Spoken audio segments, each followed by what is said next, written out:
Hello everyone, I hope you're doing well. So today is Sunday and I'm going to Casablanca to attend a meeting and spend a great day inshallah with myself. Yeah, so and I will take you along with me. So hi, I arrived to the hotel in which there will be the training. I'm going up now, okay? I'll show you, I'll give you a tour. Faster. We going up. صراحة لا تركز جسمي. It's a beautiful hotel, isn't it? Here we go. Big day of our tour, after touring Morocco for 5 days. We were looking forward to Casablanca, the big stop in our tour, and it's great to be here today. There are two more reasons for celebration today and this year. It is a very important year for us at Helbling. It's our 20th year anniversary from our beginning, and as a founding partner of Helbling, I would like to share with you our anniversary video.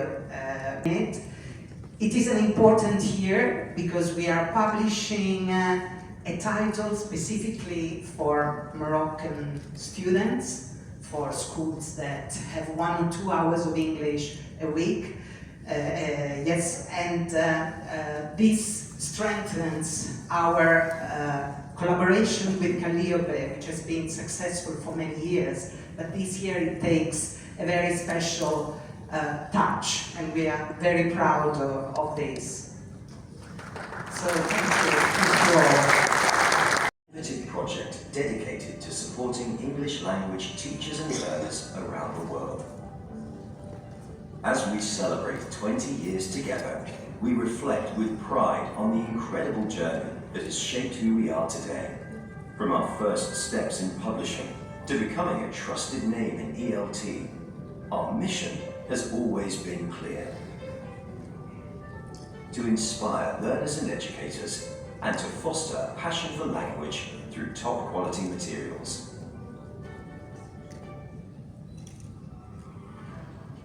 At Helbling English, we offer a wide range of publications covering various levels and areas of language acquisition, from textbooks to digital tools. We are committed to developing resources that are not only educational, but also engaging and enjoyable. With a focus on high-quality content and educational excellence, our publications inspire confidence and curiosity in both teachers and learners, helping them navigate their language journey successfully. Every day, our materials empower thousands throughout the world to achieve fluency and confidence in English. And our commitment to research and innovation has been recognized with several prestigious awards.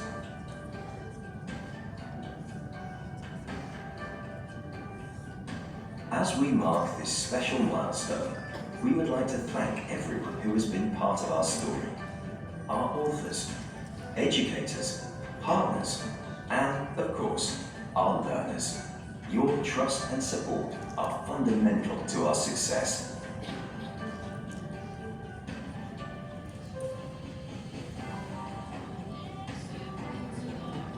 Looking ahead, we're excited about the next chapter in this adventure.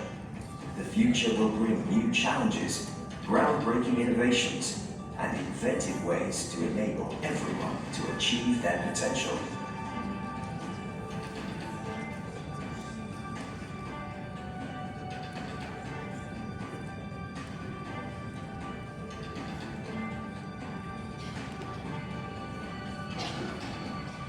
Together, we continue to inspire, connect, and innovate.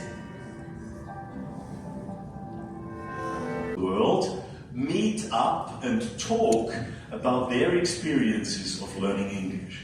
Talk about what is difficult for them, talk about what helps them, and also ask for advice and share advice. It's a beautiful page. I'm quoting this because I think it's lovely. It's also fun in some ways, okay? So here's this 16-year-old boy. He's from São Paulo. You know what that is? São Paulo is the nickname for Sao Paulo in Brazil, okay? And he says, I'm studying English. In a conversation, can identify the subject matter, but I cannot construct the sentences in the English. I would help of a native. In exchange, I can teach conversational in Portuguese. I can read and write English, but I can't speak fluently. While I start speaking English, I forget everything, rules, words. Please solve my problem as soon as possible, okay? Well, a girl came to his help and she wrote the following: how to speak English fluently. It took me 8 weeks. That's pretty fast, isn't it? It made me very happy, and she writes this in capital letters. My tip: listen, read, and dare to speak and allow yourself to make mistakes. She's not a teacher, but what she's saying here has quite a bit of wisdom, doesn't it? Yes. First of all, she says, and that's a key point, daring to speak, communicating can make us very, very happy. It can create joy in us. Secondly, she says, look, you need input. You need to listen, you need to read, and then you need to push yourself a little bit. You need to be courageous, and you need to speak, and you need to allow yourself to make mistakes. And in fact, there are quite a number of interesting research studies that say that successful learners of a foreign language are always risk takers. They know they will make mistakes. They know that because there's not anything we can learn in life without making mistakes. Whether you want to learn how to cook or garden or ski or scuba dive or windsurf, it's impossible without making mistakes. But if we do it, and the more we do it, the better we will become. João, 16 suggestions, they are wonderful. Now, from tomorrow, today he says, I'm still taking the rest. From tomorrow, I'll motivate myself to talk to everyone, to a random person on the train, perhaps. So if you are on a train the next time and somebody speaks you up and he looks like a Brazilian, then it's João from Sao Paulo. Okay, so I'm not gonna try it. Maybe I'll make a mistake. My teacher is not happy about that. So we have to really balance that. As we say, fluency comes before accuracy.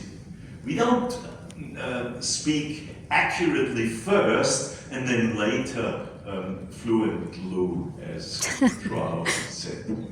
Okay, now, being able actually to communicate requires more than accuracy. It actually, first of all, requires creativity. We don't, in real life, say by heart the 900 dialogues we learned in our course books, or the 14,000 sentences we had in our course books. No. We have to be creative. And we can see that all the time, and we experience it all the time. Not long ago, I was working with a group of my co-authors in a little place near Cambridge called Saffron Walden. And my co-authors and I were working on a book. We were writing all day. And in the evening, we usually cooked for ourselves. Well, cooked. We made some salad, okay? And we had bread and cheese.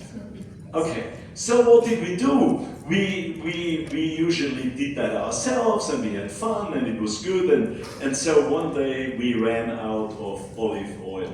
So I said, no problem, I'll go down to one of these delicatessen shops in Saffenwolde. I'll buy olive oil and maybe also some more cheese and some bread. So I was walking down to the delicatessen shop, and as I was walking down, being a linguist, I thought, what's the shopping dialogue going to be like? Well, I'll open the door and I'll say, good evening.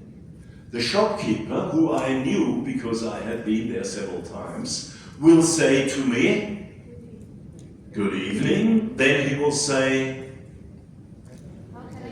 how can I help you? What can I do for you? Etc., etc. I'll say, a nice bottle of Moroccan olive oil. He will show me some oils, etc., etc. So I'm kind of reflecting on the future dialogue that I will be engaged in. I come to the shop, I open the door, I say, Good evening. good evening. The shopkeeper answers. Good evening. Then he says, no. He says, have you heard the latest about Prince Charles? That was before he became king, right? What do I say now? A nice bottle of olive oil, please. That wouldn't work. Yes. We need to be flexible. We need to be spontaneous. Otherwise, communication breaks down. I have to focus on the other person and not on the dialogue in my head, because if I just focus on the dialogue in my head, communication will actually break down, won't it? Yes. And Ability to we manage. also need the ability to manage interaction. When we're talking to another person, sometimes we make a mistake or the other person says something I don't understand. So we need to repair the dialogue. We need language for that. But we also need, skills. We need social skills. We need to be friendly. We need to say sorry. Can you say that again? Etc. etc. etc. And last but not least, there is this magical thing called fluency. What does fluency actually mean? Well, Earl Stevick says, first of all, we are fluent in the language when we are able to fill time with speech and talk with a minimum of pauses. We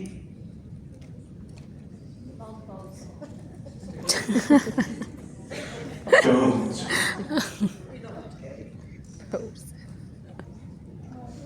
Talk. We don't talk like this, do we? Yes. Quite the contrary. It's actually a pain, isn't it? When somebody makes long pauses all the time, we feel like we need to push them a little bit. Of course, it's not that we never make a pause. Sometimes we need to think. But this is wonderful for us linguists, no? Yes. What we do when we make pauses is we don't make pauses. We use those so-called slot fillers. Actually, in fact, etc., etc. We use those slot fillers in order to prevent the other person from interrupting me all the time. You see what I mean? That's why we do that. It's quite interesting in terms of the discourse. The second thing is, I've said this already, but it's important to stress, we're willing to speak even if we may be wrong. And the third point, we actually concentrate on communication. We concentrate on the other person. We concentrate on what they say and not how they say it. And we also concentrate on our message and not so much on getting it right. There is no time to rehearse what we are going to say in our mind. Quite the contrary, we need to be spontaneous. Imagine I'm walking down the street and this lady comes up to me, and I met her before, and she says, "Hi, how have you been?" Well, I cannot say, Hang on a moment. The present perfect? Why has she been using the present perfect? And in my mind's eye, I go through my grammar book and on page 317, I find the answer. And when I finally turn around, the lady has left. You are with me, okay? Yes. Communication is something different. And also, communication is not only about the brain. Communication is also about our emotional side. First of all, we will communicate better if we have joy in communicating. We are all a group of people who have learned at least one other language, probably some of us several. And we can probably all remember what it was like when we were able to communicate the first time or the first few times in our life using the new language, the joy it was to be able all of a sudden to communicate with another person. We need to encourage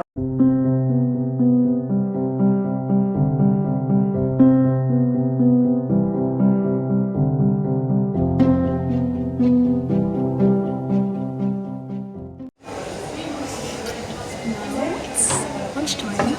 I came by myself to eat.